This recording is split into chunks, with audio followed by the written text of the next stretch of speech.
My name is Jennifer. I'm a 25-year-old working professional. Currently, I live with my grandmother and commute to work from her house.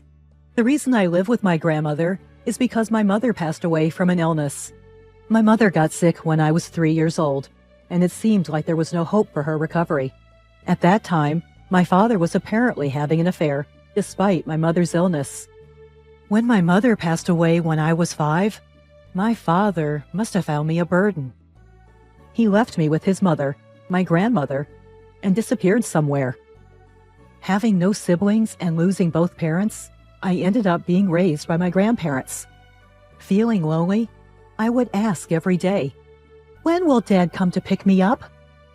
But my grandparents would just give a bitter smile each time. Gradually, I understood that I had been abandoned by my father.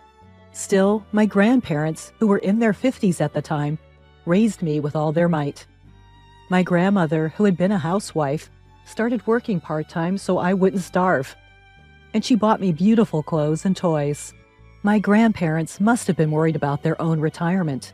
But when I was about to take my high school entrance exam, my grandmother said this to me: "You don't have to be fixated on going to a public high school.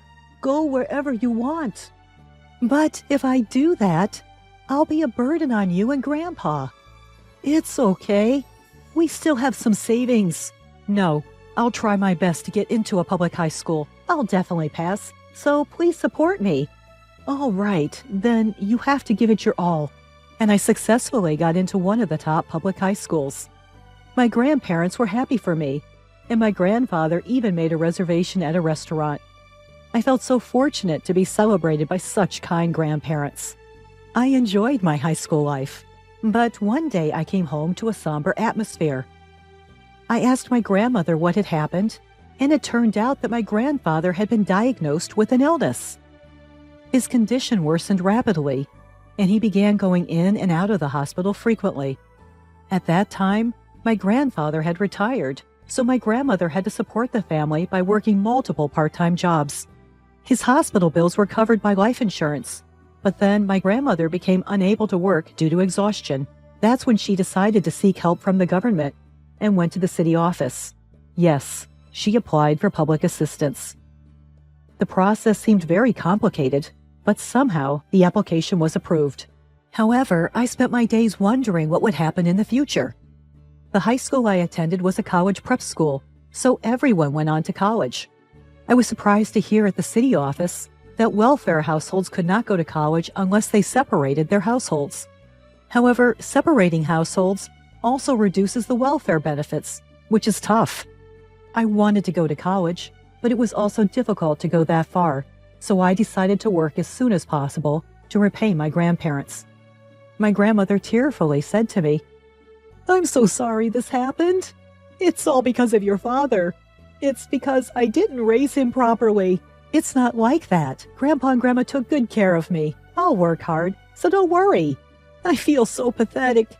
You wanted to go to college, and now I'm sorry." Then I got a job at 18. By that time, I was able to make a living without welfare.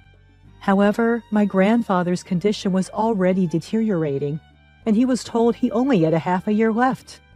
In the end, he left me with these words: "Jennifer, I'm sorry for all the trouble." "Grandpa, it's not like that." "Please take care of your grandma. I love you." "Grandpa!" After cremating my grandfather, I worked even harder. I worked a lot of overtime so my grandmother wouldn't have to work part-time anymore. Time flew by, and I turned 25. I was so busy every day that I didn't have time to have a boyfriend. Besides, I couldn't be proactive in love because I thought I might have a handicap from being abandoned by my father. Then one day, I got a call from someone. It was about my father, whom I hadn't been in touch with for a long time, had passed away. He died in a traffic accident. He was my biological father, but I didn't feel a shred of sadness.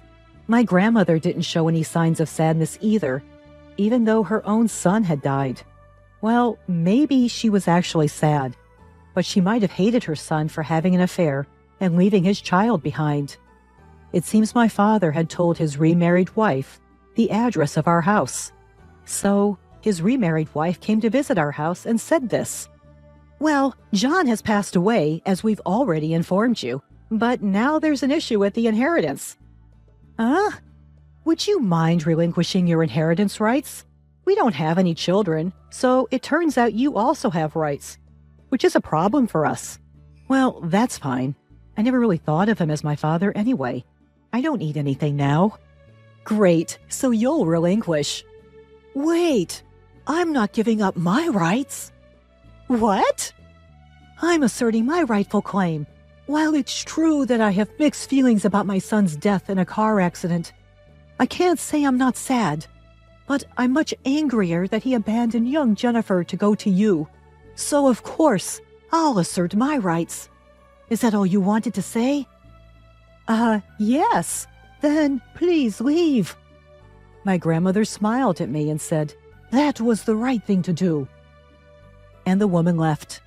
Apparently, my father and his second wife had no children and lived a lavish lifestyle together. It seems my playboy father was quite the entrepreneur. He made a fortune in the real estate business. After that, my grandmother called a relative. He happened to be a lawyer. She seemed to be asking if he could mediate the inheritance issue, as she didn't want any conflict. Soon after, that relative uncle came to our house. He agreed with my grandmother. Inheritance disputes can get messy, but in this case, I think you're right, Grandma. Why? I don't want any of the money left by the father who abandoned me. It's tainted. But Jennifer, your grandma did her best to raise you. She put you first, above her own retirement plans. I know that. And don't you think she resents the woman who seduced her son? Don't you agree? I understand how you feel, Jennifer, but let's try to be more mature about this. Okay. I had been stubbornly refusing my father's inheritance, but I started to reconsider. Money they could have saved for their retirement. Raising me must have cost my grandparents a lot of money. They must have spent a lot of money to raise me, although I am sure they were saving for their retirement.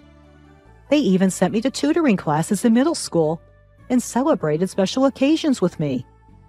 Thinking about it that way, I decided to understand my grandmother's feelings. So I changed my mind and decided to claim my inheritance rights after all. When we informed the second wife, she was furious. In the end, it all comes down to money, even after someone's death. After carefully reconsidering, I've decided to claim my rights. What? I should have never told you people. It's too late now. We have a lawyer in our family, after all. You? How dare you pull such a sneaky trick? I don't want to hear about being sneaky. It's my legitimate right. You were abandoned by your parents, and now you act all high and mighty? Oh, it seems you're not aware that you were also played. What? Turns out, my father had other women as well. He didn't have children with them, though. Wait, what are you talking about? When my father passed away, a woman came demanding his inheritance like a fool. When we talked, surprise, surprise, she was his mistress. Can you believe it? She's a fool for claiming the inheritance while being his mistress. And she wasn't the only one. There were 3 of them. I was shocked, and my jaw dropped. No way. Well, at least they didn't have children. I'm going to claim a significant portion of the inheritance. That's my inheritance. No, don't be selfish. It's mine too, LOL. The remarried wife was sobbing. Of course she would be. The man she thought loved her faithfully had other women. I realized how much of a fool my father was. It's a good thing he didn't have children with them. In the end, I inherited my father's estate. At first, I didn't want anything from such a father, but I had to understand my grandmother's situation better. I gave the money to my grandmother saying, please use it for the future. I'm sorry for what I said before, but I realized something. It must have been hard raising me, right?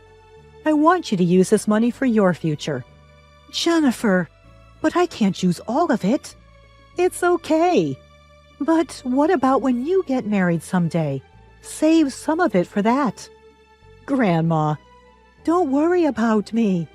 But then my feelings are, all I want is to see you happily married someday.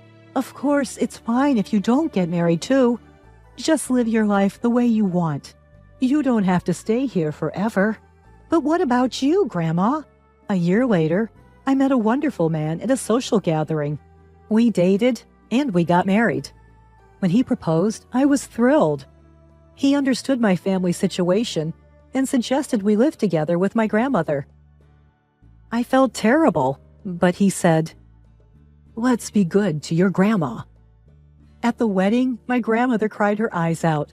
I felt like I could finally repay her kindness that day.